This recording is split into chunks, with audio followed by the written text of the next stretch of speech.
비하인드 뉴스 시작하겠습니다. 박성태 기자가 나와 있습니다. 자, 첫 번째 키워드 될까요? 예, 첫 번째 키워드는 관계없다 했지만입니다. 예, 어떤 내용입니까? 오늘 문재인 대통령이 5.18 민주화운동 당시 전투기가 출격 대기한 것, 그리고 헬기의 기총소사에 대한 특별조사를 지시했는데요. 예. 사실 당시의 총책임자는 바로 전두환 씨입니다. 예. 그래서 전 씨의 입장이 궁금해서 최측근에게 물었는데 민정기 전 비서관은 그걸 왜 우리한테 물어보냐. 전투기가 했다면 공군에게 물어봐야지 라면서 관계없다는 투로 얘기를 했습니다. 예, 관계가 없다. 지금 반응은 뭐 전 씨 최측근의 반응인 건 맞고 예. 전두환 씨 본인의 반응은 뭐 아직 안 나오고 있죠? 예, 그렇습니다. 민정기 전 비서관이 열흘에 한 번 정도 찾아가는데 예. 이번 주에는 못 갔다고 합니다. 저희 보도가 이번 주부터 시작됐기 때문에 예. 아직 그 반응은 직접 반응은 확인을 못했고요. 하지만 민정기 전 비서관은 전 씨의 회고록 작업을 같이 했습니다. 그래서 5.18에 대한 인식을 같이 공유하고 있다라고 주장을 했는데요. 예. 민정기 전 비서관은 당시 모든 결정은 계엄사령관이 다 알아서 했다. 보안사는 아무 권한도 없었다라고 주장을 했습니다. 예. 전 씨 본인도 회고록에서 당시에 계엄사 회의에도 참석하지 못했다라는 주장을 하면서 5.18 진압에 어떠한 책임도 관계도 없다는 투로 회고록에 썼습니다. 예. 하지만 이는 거짓말이거나 기억이 잘못된 부분인데요.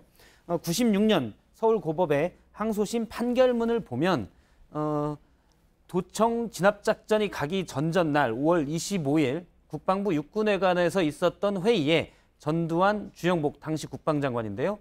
등이 참석한 가운데 작전을 최종 결정했다라고 팩트가 확인이 됐습니다. 예, 예. 그래서 관련 회의에 참석하지 않았다는 전 씨의 주장은 거짓말인 겁니다. 그러네요. 당시 보안사령관, 예, 계엄사령관은 이희성 씨, 예, 그죠? 그 민정기 비서관은 변호사는 예. 뭐 이희성 씨가 다 한 것이다. 뭐 이렇게 얘기를 하고 있다는 얘기죠. 그러니까 쉽게 얘기하면. 예, 그렇습니다. 예, 예.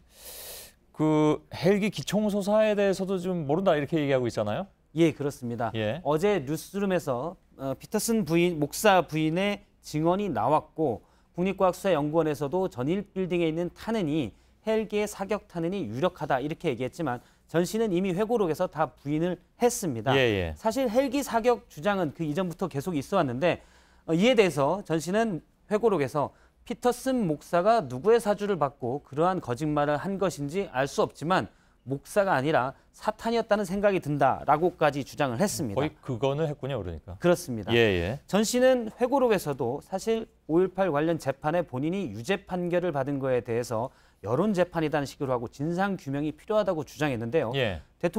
문재인 대통령이 진상 규명을 얘기한 만큼 적극 협조해야 됩니다. 예. 민정기 전 비서관에 따르면 지금도 건강은 좋다고 합니다. 예. 피터슨 목사의 부인은 물론 예. 피터슨 목사는 타계했습니다만 그 부인은 저희하고 인터뷰에서 이미 그런 얘기를 했죠.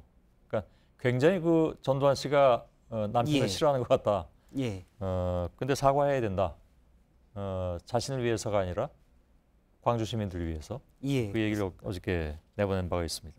두 번째 키워드는